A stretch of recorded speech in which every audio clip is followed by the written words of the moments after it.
कृतिभूमि के सभी दर्शकों को मेरे तरफ से नमस्कार। मैं सलीम डमकोरी, पार्षद वार्ड नंबर 20, नगर निगम पंचकुला। आज पूरे देशवासियों को जो कर्नाटक में कांग्रेस पार्टी द्वारा ऐतिहासिक जीत दर्ज की है उसकी बहुत बहुत बधाई और शुभकामनाएं देता हूं।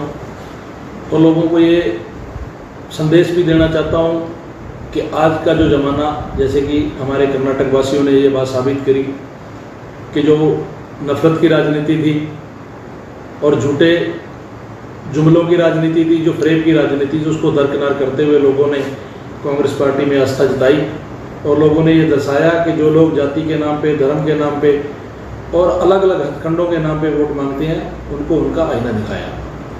हर दिन प्रतिदिन देख रहे हैं कि कांग्रेस पार्टी का कुनबा किस तरीके से हमारा बढ़ता जा रहा है। हर रोज़ लगातार, चाहे वो प्रदेश मुख्यालय की बात है, चाहे वो दिल्ली की बात है, हमारी लगातार ज्वाइनिंग उसमें हो रही है। और हमारे सारे नेतागण, चाहे उसमें माननीय भूपेंद्र सिंह हुड्डा जी हैं, हमारी बहन कुमारी शैलजा जी हैं, सभी अपने दिन रात अपनी पार्टी की मजबूती के लिए लगे हुए हैं। और 2024 में जो हमारा लोकसभा का चुनाव है और विधानसभा हरियाणा का चुनाव है, इसके हमें सकारात्मक परिणाम देखने को मिलेंगे। और कांग्रेस पार्टी पूर्ण बहुमत के साथ, हमारा बिल्कुल उद्देश्य भी है और हमें उम्मीद भी है कि हम 65 सीटों से भी ऊपर लेके जा रहे हैं। कांग्रेस पार्टी बड़ी मजबूती के साथ ही सरकार हमारी हरियाणा में बनाएगी। जनता को उनकी असलियत के बारे में ये बताना चाहूँगा कि सबका साथ, सबका विकास और सबको विश्वास, इन्होंने एक नारा दिया, लेकिन वो नारा जो है इनका सिर्फ एक जुमला बन के रह गया।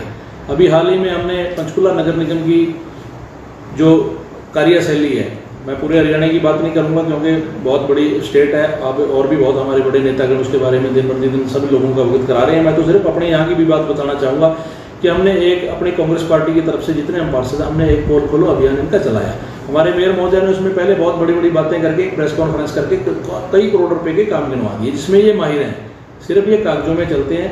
हमारे यहाँ के नेतागण जो भी हैं वो भी बड़ी बड़ी बातें कर रहे हैं, लेकिन जब अगर धरातल पर देखें, लोगों के बीच में आप जाएंगे, लोगों से अगर पूछेंगे आज पूरे प्रदेश की सड़कों की हालत और पूरे प्रदेश में जो व्यवस्था है, चाहे वो कानून व्यवस्था की बात करें, चाहे बिल्कुल चरमराई हुई है और बिल्कुल विकास के नाम पे सिर्फ एक ढकोसलेबाजी, फोटोशूट और कागजी कार्रवाई हो रही है। धरातल पे कहीं पे भी कुछ भी नजर नहीं आता। देखिए, इससे पहले भी आपने कई एपिसोड हमारे यहाँ पे बेटियों के ऊपर जो अत्याचार हुए उसका हमने देखा।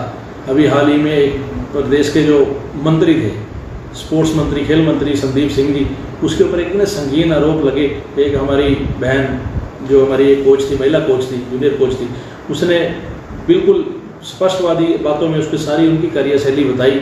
और आज हमारी जो देश का गौरव, जो हमारे लिए मेडल लेके आई, हमारी बेटियां जो बाहर, जिन्होंने हमारा एक बहुत बड़ा परचम लहराया, आज वो जरिए अपने एक न्याय के लिए उनको जंतर मंतर पे धरने पे बैठा जा रहा है। इससे साबित होता है कि बेटियों के लिए कितने सजग हैं। ये तो सिर्फ इनका जो नारा बेटी बचाओ बेटी पढ़ाओ का नारा था, वो सिर्फ एक जुमला था और सिर्फ इनका ढकोसला था। असल में उसके ऊपर इन्होंने कोई भी कार्य नहीं किया। और बेटियां आज किस तरह दर दर भटक रही हैं उसका ताज़ा नमूना, ताज़ा उदाहरण आज जंतर मंतर पर बैठी हमारी पहलवान बेटियों ने ये साबित करके दिखाया। पंचकुला की बात मैं करूँ, आप शहर में घुसोगे तो आप किसी भी चौक पे होर्ड्स बड़े बड़े हमारे मिलेंगे, स्वच्छ सर्वेक्षण 2023। हाल ही में परसों मेरे वार्ड का भी एक प्रोग्राम रखा, हमारे जो हमारी सैनिटेशन की पूरी टीम थी उन्होंने, कि हमने स्वच्छता पखवाड़ा हमारा चल रहा है। मैं इनसे ये बात पूछना चाहूँगा कि स्वच्छता असलियत में है कहाँ? स्वच्छता का अगर सही मायने में आंकलन किया जाए तो आप कॉलोनियों में जाके देखें, आप सेक्टरों में जाके देखें और आप गाँव में जाके देखें। सिर्फ होर्डिंग लगाने से, बोर्ड लगाने से या आपने फ़ोटो खिंचवाने से, झाड़ू हाथ में पकड़ के फ़ोटो खिंचवाने से स्वच्छ नहीं हो जाता। स्वच्छता के लिए तो हमें उसके ऊपर धरातल पे कार्रवाई करनी पड़ेगी, जो ये उस पर कर नहीं पा रहे हैं। और जिस चीज़ की आवश्यकता है, अब आज अगर हमारे यहाँ कहीं पर भी देखा जाए, जो हमारे सफाई कर्मचारी थे, जो हमारे ग्रामीण सफाई कर्मचारी हुड्डा सरकार में लगे थे, या जो अर्बन के हमारे सफाई कर्मचारी हैं, आज वो बेचारे अपनी मूलभूत सुविधाओं के लिए भी उनको धरने प्रदर्शन करने पड़ रहे हैं। जबकि हमारी जो स्वच्छता की कड़ी है, सबसे पहले हमारा एक सफाई कर्मचारी स्वच्छता की कड़ी होती है, वो हमारा एक योद्धा है, वो हमारा एक सैनिक है जिससे हमारी जरूरत। अगर उसी के ऊपर हमारा ध्यान नहीं तो कागजों में होर्डिंग लगाने से स्वच्छ नहीं हो जाता। जब हम उनको निचले स्तर के ऊपर मजबूत नहीं करेंगे तब तक हमारा कोई भी स्वच्छता का नारा देना नकार है। देखिए, पहले किसी भी सरकार में आप किसी का भी इतिहास उठा के देखो, जब भी कोई सरकार पॉलिसी या नीति कोई बनाते लाती थी, उसको निचले स्तर पे डिस्कस किया जाता था, चाहे वो गांव स्तर पे नंबरदार, चौकीदार, एक्स सरपंच, सरपंच या एमसी लेवल पे कहीं ना कहीं डिस्कस कर रहा है। लेकिन हम पहली बार ये देख रहे हैं कि ये चुने हुए जो नुमाइंदे हैं उन आदमियों को बिल्कुल दरकिनार कर रहे हैं, चाहे वो पंचायत मेंबर हैं, पंचायत के सरपंच हैं या पार्षद हैं, उनको ये बिल्कुल पूछना गनीमत नहीं समझते। और एक जो फैमिली आईडी का इन्होंने एक लोगों को बहुत बड़ा एक वो इन्होंने अपना एक मुख्यमंत्री जी कहते हैं कि मेरा एक ड्रीम है, ड्रीम प्रोजेक्ट है। उस फैमिली आईडी में अनाप शनाप इनकम अपने आप ही बढ़ा के लिखा के एक लोकल कमेटी, सेंट्रल कमेटी, पता नहीं 10 तरह की कमेटियाँ बना के जिसकी इनकम 1 लाख है उसको अपने आप ही 5 लाख दर्शा दिया।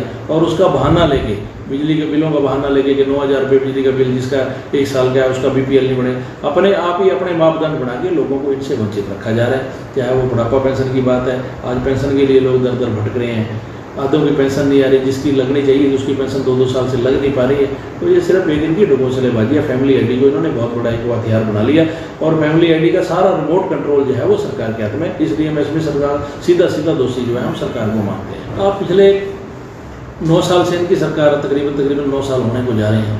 आप शिक्षकों की भर्ती नहीं करोगे, शिक्षकों को उनके मौलिक अधिकार मूलभूत जो इनको सुविधाएं नहीं दोगे और स्कूलों के हालात को अगर नहीं बदलोगे तो शिक्षा का स्तर कैसे ऊंचा उठ जाएगा। इन्होंने सिर्फ एक नाम पे, मैं पिछली बार हमने इसके पे माननीय शिक्षा मंत्री से भी मुलाकात भी की और हमने सुना भी, उनसे कहा भी। इन्होंने जब ये सांस्कृतिक महाविद्यालय मॉडल स्कूल बनाए और स्कूल बनाए, इनमें सिर्फ ढांचा वही है, वही टीचर है, सिर्फ बच्चों की फीस बढ़ाने से एजुकेशन का स्तर नहीं ऊंचा उठ सकता। जब तक उनको उनकी जो बेसिक कम्युनिटीज़ हैं, मूलभूत सुविधाएं हैं शिक्षा की, अगर हम उनको उपलब्ध नहीं कराएंगे तब तक हमारी शिक्षा का स्तर जो है वो बिल्कुल ऊंचा नहीं उठेगा। शिक्षा का स्तर जो है वो नीचे गिरता चला जाएगा।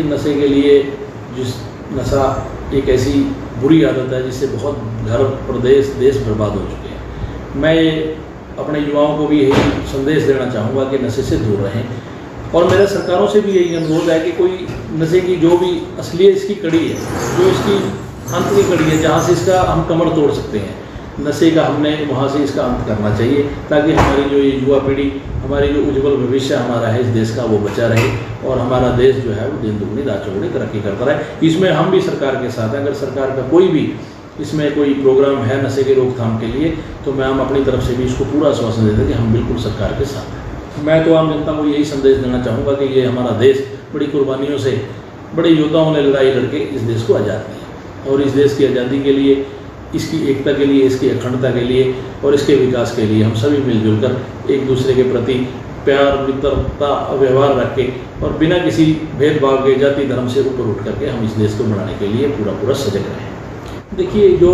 हमारा ई-टेंडरिंग का प्रोसेस है वो एक हमारा प्रोसेस ऐसा है कि ई-टेंडरिंग का, जिसमें हम किसी भी स्तर पे अगर हम जाएंगे उसके लिए हमें ढांचागत, हमें इंफ्रास्ट्रक्चर चाहिए।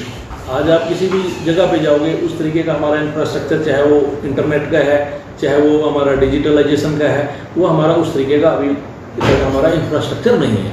मैं तो सरकार से ये अनुरोध करूँगा कि आप ई-टेंडरिंग कराइए, लेकिन उसका ई-टेंडरिंग करवाने का कम से कम पहले जो ढांचा है, जो उसका इंफ्रास्ट्रक्चर है, उसको तो क्रिएट करिए। अब मैं आपको एक छोटा सा उदाहरण अपने नगर निगम पंचकुला का देता हूँ। पिछले 6 महीने से सरकार ने एक हरियाणा इंजीनियरिंग पोर्टल बनाया, इंजीनियरिंग वर्क्स पोर्टल, HEW इसको बोलते हैं। आप यकीन नहीं करोगे, हमारे नगर निगम पंचकुला में पिछले 6 महीने से कोई भी टेंडरिंग प्रोसेस नहीं हो पा रही। कोई भी अगर किसी ठेकेदार ने कोई काम किया उसकी पेमेंट का प्रोसेस नहीं हो पा रहा। जब आपके पास कोई ढांचा ही नहीं है, आपके पास कोई इंफ्रास्ट्रक्चर नहीं है, तो ये तो एक सिर्फ काम को डिले करने का इनका साधन है। जब तक हमारा प्रॉपर कोई इंफ्रास्ट्रक्चर नहीं बन जाता तब तक मैं मानता हूँ सरकार को हमारा मैनुअली काम जैसे को पहले चल रहा था उसको करते रहना चाहिए। हाँ, मैं कहता हूँ उसको बिल्कुल आपने डिजिटलाइजेशन में आना है, आपने ऑनलाइन सिस्टम में आना है, तो उसके लिए सिस्टम को पहले प्रिपेयर करिए।